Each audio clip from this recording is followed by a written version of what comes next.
नमस्कार दोस्तों, परम एजुकेशन के यूट्यूब चैनल पे आप सभी लोगों का स्वागत करते हैं। आज बात करेंगे यहाँ पे गणित शिक्षण के पार्ट 3 के बारे में बात करेंगे, क्योंकि आप लोगों ने पहले यहाँ पे पार्ट 1 पार्ट 2 को बहुत ही अच्छे तरीके से क्या बहुत ही उच्च स्तर की तरह से आप लोगों ने प्रश्नों को सॉल्व किया। तो उसी तरह आज भी प्रश्नों को सॉल्व करिएगा, क्योंकि आज के प्रश्न इन दोनों से थोड़े हट के हैं, कठिन भी हैं। तो याद रखिएगा, आज के जो प्रश्न होंगे यहाँ पे उपचारात्मक शिक्षण से, निदानात्मक और अवलोकन से होंगे। इसके अंतर्गत सी टेट, टेट और सुपर टेट में भी प्रश्न कैसे आते हैं, उन सभी प्रश्नों को शामिल किया गया है, ताकि एक साथ आप लोगों को 3 क्रम में चल यहाँ पे 3 सीरीज चले। तो चलिए क्या करिए, सभी लोग आ जाइए, जल्दी से आ जाइए, क्योंकि आज के प्रश्न थोड़े बहुत ही अच्छे होने वाले हैं।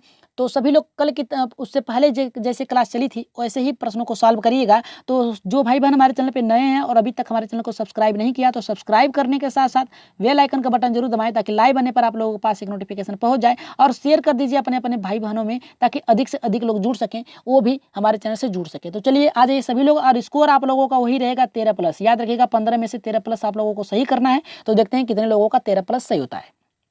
जी आ जाइए सभी लोग। गुड इवनिंग, गुड इवनिंग सभी लोगों को आ जाइए जी। Good evening. उत्तर भी पहले का बहुत ही अच्छा उत्तर होगा। तो चलिए देख लेते हैं। यहाँ पे पहला हमारा क्या कह रहा है कि पियाजे का विश्वास था कि सामाजिक अनुदेशन से सीखना होता है, और गणित का एक शिक्षक पियाजे के सिद्धांत में विश्वास करता है। देखिए, पियाजे जी ने कहा था कि पियाजे का विश्वास ये था कि सामाजिक अनुदेशन से सीखना, यानी समाज में रह के बालक बहुत ही अच्छे तरीके से सीख सकता है, और गणित का एक शिक्षक इस सिद्धांत को किस प्रकार से मानता है। तो पहला कह रहा है कि विभेदित अनुदेशन का प्रयोग। देखिए, विभेदित का मतलब ये है कि बांटने की बात कर रहा है, जो कि हमारा गलत होगा यहाँ पे। और यहाँ पे समाज में रहेंगे तो समाज में बांटने का नहीं, आप चर्चा के द्वारा पढ़ेंगे। तो यहाँ पे देखिए दूसरा करा है कि चाक एवं टाक। देखिए, चाक टाक का प्रयोग आप विद्यालय में कर सकते हैं, लेकिन यहाँ पे पियाजे का मत है, पियाजे जो है यहाँ पे सामाजिक अनुदेशन से संबंधित रखते हैं, तो ये हमारा गलत है। तो यहाँ पे तीसरा करा है कि कक्षा में बहुत सारे हस्तपरिक प्रयोगशाला का गतिविधि प्रयोग करना। तो यहाँ पे देखिए, प्रयोग करेंगे तो शिक्षक करेगा, बालक करेगा नहीं, तो ज्ञान उसका विकसित होगा नहीं, तो ये भी गलत है। राइट आंसर चौथे के साथ जाएगा, सामूहिक परियोजना और सामूहिक चर्चा में प्रयोग करना, क्योंकि बालक जो है जितना चर्चा पर चर्चा करेंगे उतने द्वारा अच्छे से सीखने का प्रयास करेंगे। तो राइट आंसर यहाँ पे पहले का चौथा था। आगे बढ़ते हैं दूसरे प्रश्न पे। सभी लोग लाइक कर दीजिए, जितने लोग हैं लाइक कर दीजिए, क्योंकि आज के प्रश्न थोड़े कठिन भी होने वाले हैं और थोड़े मनोरंजन टाइप के भी होने हैं, क्योंकि प्रश्नों को करेंगे तो आप लोगों को बहुत ही आनंद आएगा। तो चलिए देख लेते हैं दूसरा यहाँ पे क्या करा है। लाइक जरूर करिएगा, याद रखिएगा लाइक जरूर करिएगा, क्योंकि साहस बना रहता है। तो देख लेते हैं दूसरा क्या करा है। उच्च क्रमिक कौशल पर आधारित प्रश्न की मांग करते हैं। देखिए, उच्च क्रमक, याद रखिएगा प्राथमिक स्तर पे बात नहीं किया है, सीधे सीधे यहाँ पे बांट दिया है। कहाँ पे बांटा है? उच्च स्तर पे बात किया है, यानी 5 तक नहीं, यहाँ पे 8 तक के बच्चों को बांट दिया है। तो अब बताइए कि 8 तक के बच्चों को आप किस प्रकार से पढ़ाएंगे? संकेतों और चित्रों के ज्ञान के द्वारा। दूसरा यहाँ पे करा है कि कुछ सीमा तक संज्ञानात्मक प्रयास। यहाँ देखिए, कुछ सीमा तक बात किया है, यानी आधा अधूरा बात किया है, तो हमारा गलत है। याद रखिएगा, जहां पर भी पूर्ण रूप से बात न हो वो आपका गलत होगा ऑप्शन। और यहाँ पे देखिए हमारा करा है कि तथ्यों, नियमों और यहाँ पे सूत्रों के ज्ञान, और यहाँ पे एल्गोरिदम का प्रयोग किया है, जो कि यहाँ पे प्राथमिक स्तर पर चलेगा। उच्च स्तर पर बात किया है, क्रमिक कौशल की बात किया है, यानी लगातार चलने वाले कौशल किस प्रकार से होते हैं। तो राइट आंसर यहाँ पे तीसरे के साथ जाएगा, तथ्यों, नियमों और सूत्रों के ज्ञान पे, क्योंकि नियम का प्रयोग अधिकतर आप उच्च यहाँ पे प्रयोग विद्यालय में करते हैं। तो राइट आंसर यहाँ पे जाएगा, तीसरे के साथ जाएगा। जितने लोगों का तीसरा है एकदम राइट आंसर है। तो चलिए आगे देख लेते हैं तीसरा हमारा क्या करा है, क्योंकि तीसरा भी बहुत ही अच्छा प्रश्न होने वाला है। यहाँ पे देखिए बहुत ही अच्छा है, क्योंकि एनसीईआरटी से प्रश्न आया है। तो एनसीईआरटी की कक्षा 4 की गणित की पाठ्य पुस्तक के पाठों में इस तरह के शीर्षक है, यानी कोई एक शीर्षक है, जो शीर्षक का नाम इस प्रकार से है, गणित, यहाँ पे कबाड़ी वाला, यहाँ पे भोपाल की सैर और दुनिया कुछ ऐसी दिखती है। ये परिवर्तन किया गया है, यानी कैसा परिवर्तन किया गया है? देखिए यहाँ पे 3 सेंटेंस बनते हैं। पहला कबाड़ी वाला, यहाँ पे भोपाल की सैर, और यहाँ पे दुनिया कुछ ऐसी दिखती है। कैसी दिखती है? ये परिवर्तन किया गया है। क्यों किया गया है? एनसीईआरटी यहाँ पे कक्षा 4 के बुक में। तो चलिए देख लेते हैं। पहला करा है कि दैनिक जीवन से जोड़ते हुए रोचक बनाने के लिए। अब देखिए यहाँ पे तीसरा करा है, दूसरा करा है कि कबाड़ बेचने और यात्रा के लिए के बारे में जानने के लिए। अब यहाँ पे तीसरा करा है कि बच्चों में गणितीय विषय वस्तु अनुमान लगाने एवं विद्यार्थियों को चुनौती देने के लिए। और यहाँ पे चौथा करा है कि उन्हें अलग सा समझाने के लिए। तो राइट आंसर क्या होगा? जल्दी से बताइए कि राइट आंसर होगा हमारा पहला होगा, दूसरा होगा, तीसरा होगा, या फिर चौथा होगा? कौन से ऑप्शन पे जा रहे हैं? जल्दी से यहाँ पे टिक मारिए जल्दी से। देखिए राइट आंसर यहाँ पे दैनिक जीवन के साथ जोड़ने के रोचक, ये तो हमको सही लग रहा है, इसको थोड़ा होल्ड पे रखते हैं। अब देखिए दूसरा, कबाड़ बेचने और यात्रा करने के बारे में जानने। देखिए बच्चे क्या विद्यालय में जाते हैं कबाड़ बेचने के लिए? नहीं, कबाड़ बेचने के लिए नहीं। अगर यात्रा करने के बारे में जानने के लिए होता तो सही था, लेकिन यहाँ पे कबाड़ बेचने, विद्यालय में जाते हैं यहाँ पे शिक्षा ग्रहण करने के लिए, न कि कबाड़ बेचने के बारे में जानने के लिए। तो यहाँ पे दूसरा गलत है। तीसरा करा पाठों में गढ़ती है विषय कुछ यहाँ पे वस्तुओं का अनुमान। देखिए अनुमान लगाने की बात किया है, जबकि बालक जो होते हैं अनुमान नहीं लगाते हैं, डायरेक्ट किसी ना किसी एक उत्तर पे पहुंचते हैं कि गलत हो चाहे सही हो। ठीक है, तो यहाँ पे देखिए चुनौती देने की बात किया है, जो कि गलत है, ये बालक के विरुद्ध कार्य कर रहा है, तो ये तो हमारा गलत हो ऐसे भी।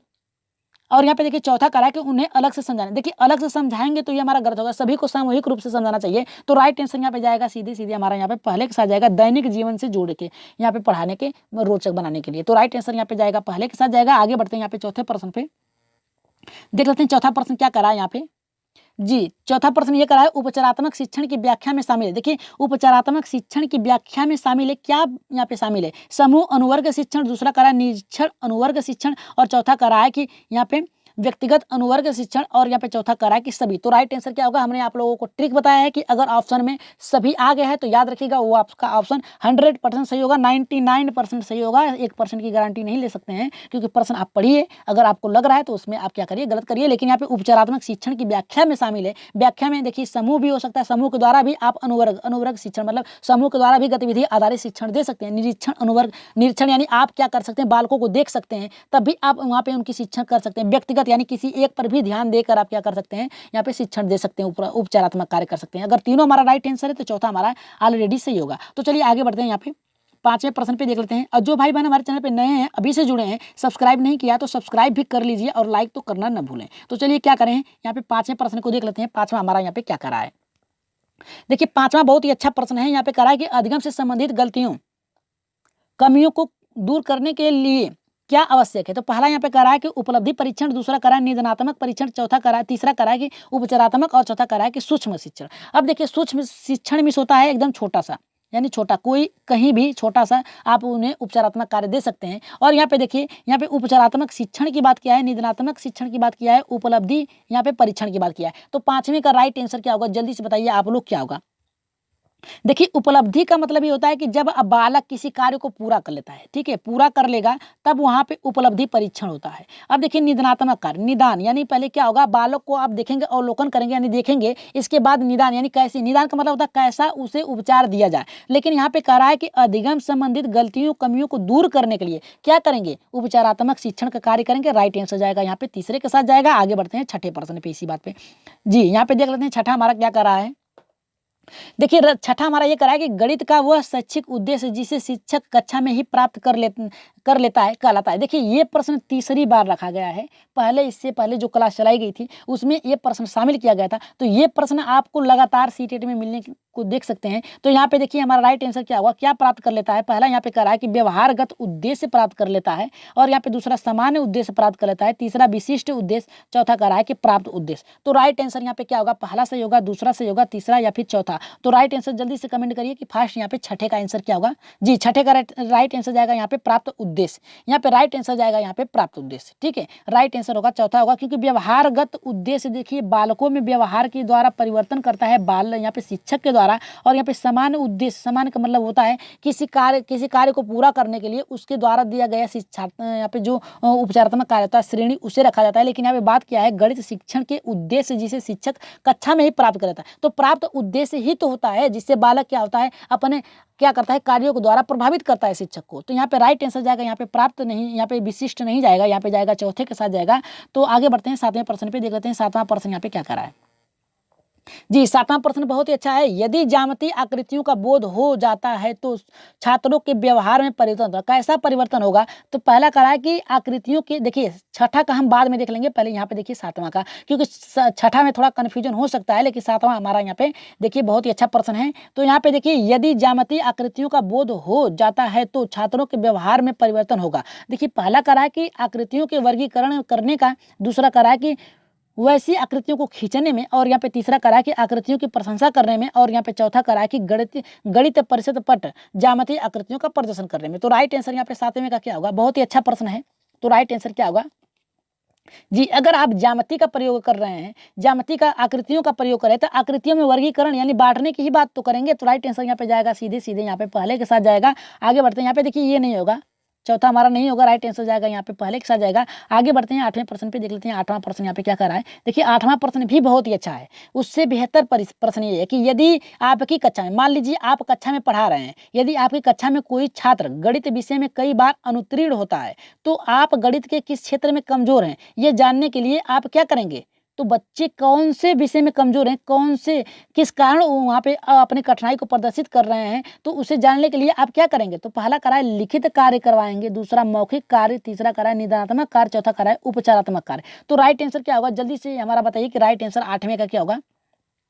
जी यहाँ पे देखिए, अभी इनको यहाँ पे देखिए प्रश्न फंसते कैसे हैं। देखिए वहाँ पे उसकी कमजोरी को दूर करना था, लेकिन यहाँ पे देखिए वहाँ पे जो कार्य था उसको दूर करने के लिए कि गणित के किस क्षेत्र में है, क्षेत्र का निरीक्षण करेंगे आप।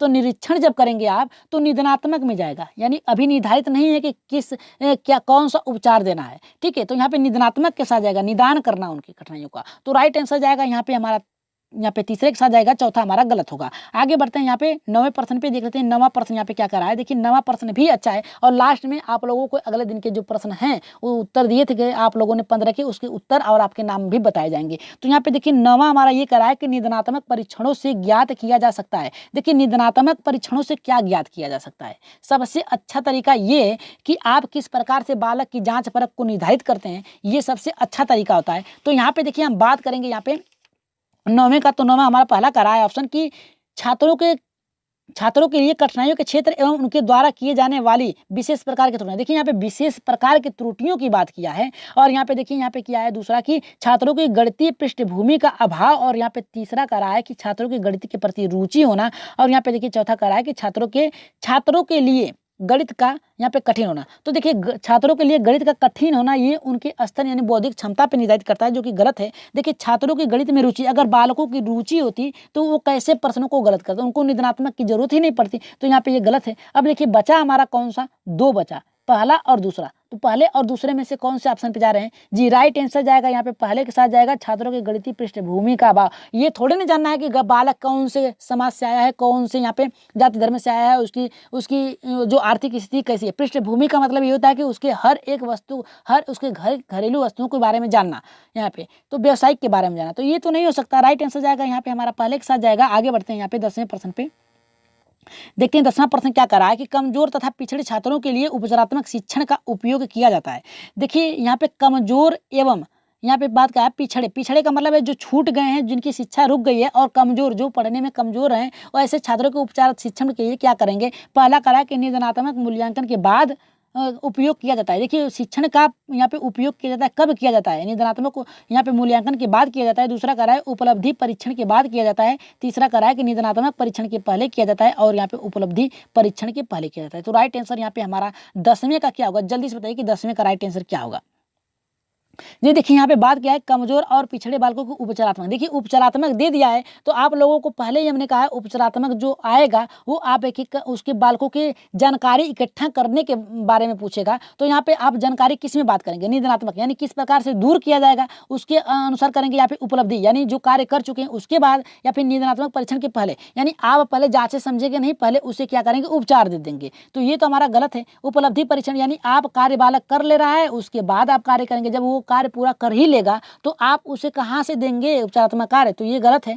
अब देखिए उपलब्धि परीक्षण और यहाँ पे हमारा परीक्षण, यहाँ पे जो उपलब्धि परीक्षण और निदानात्मक परीक्षण में मूल्यांकन में कौन सा सही होगा, तो राइट आंसर जाएगा यहाँ पे हमारा यहाँ पे निदानात्मक, क्योंकि यहाँ पे बात किया है कमजोर और पिछड़े बालकों की बात किया है। तो इसमें देखिए जब तक आप उसका मूल्यांकन नहीं करेंगे तब तक आप उसे उपचारात्मक कार्य नहीं दे सकते। जब तक आप उससे प्रश्न नहीं पूछेंगे तब तक वो बताएगा नहीं कि हमें कौन से दिक्कत है, तब तक आप क्या करेंगे, निदानात्मक उपचारात्मक कार्य नहीं दे सकते। तो राइट आंसर जाएगा यहाँ पे पहले के साथ जाएगा। आगे बढ़ते हैं यहाँ पे 11वें प्रश्न पे देख लेते हैं। 11 का प्रश्न क्या कर रहा है, छात्र विद्यालय में रहकर जो कुछ सीखता है उसकी जांच हेतु जो परीक्षण आयोजित की जाती है वह कहलाती है। पहला करा है उपलब्धि, दूसरा करा है निष्पत्ति, तीसरा करा है निदानात्मक, और यहाँ पे चौथा करा है पहला और दूसरा सही।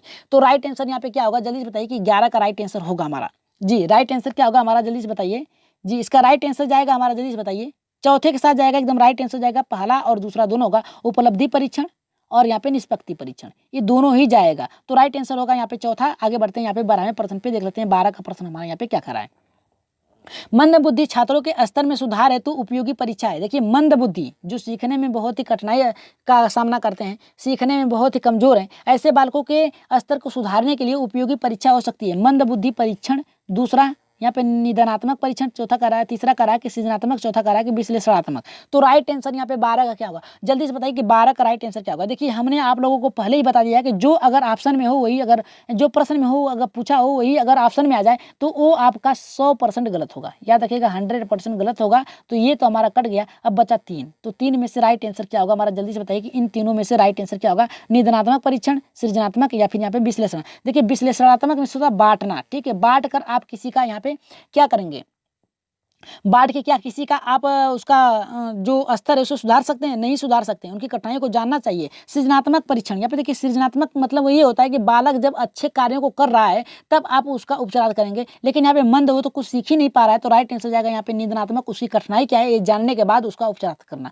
तो राइट आंसर यहाँ पे जाएगा दूसरे के साथ जाएगा। आगे बढ़ते हैं 13वें प्रश्न पे, देख लेते हैं 13 का प्रश्न यहाँ पे क्या करा है। देखिए 13 का प्रश्न ये करा है कि इनमें से क्या उपचारात्मक शिक्षण का सिद्धांत है। देखिए उपचारात्मक शिक्षण का सिद्धांत क्या है। देखिए उपचारात्मक शिक्षण के दौरान बालकों की रुचि को बनाए रखने के लिए उन्हें पर्याप्त यहाँ पे प्रोत्साहित करना चाहिए। साथ साथ में जो उपचारात्मक विधि होती है उसकी विशेषता जो होती है बालकों के विद्यार्थियों की अपनी सफलता एवं संबंधी शीघ्र जो परिणाम होता है उसके दौरान करना चाहिए। तो यहाँ पे देखिए हमारा पूछा है उपचारात्मक शिक्षण का सिद्धांत है। पहला करा है अध्यापक और छात्रों में निकट संबंध, दूसरा करा है कि कार्य अनुभव, तीसरा करा है यहाँ पे कि अध्यापक का व्यापक दृष्टिकोण, और चौथा करा है कि उपयुक्त के लिए सभी। तो राइट आंसर यहाँ पे क्या होगा 13 का, जी 13 का राइट आंसर क्या होगा।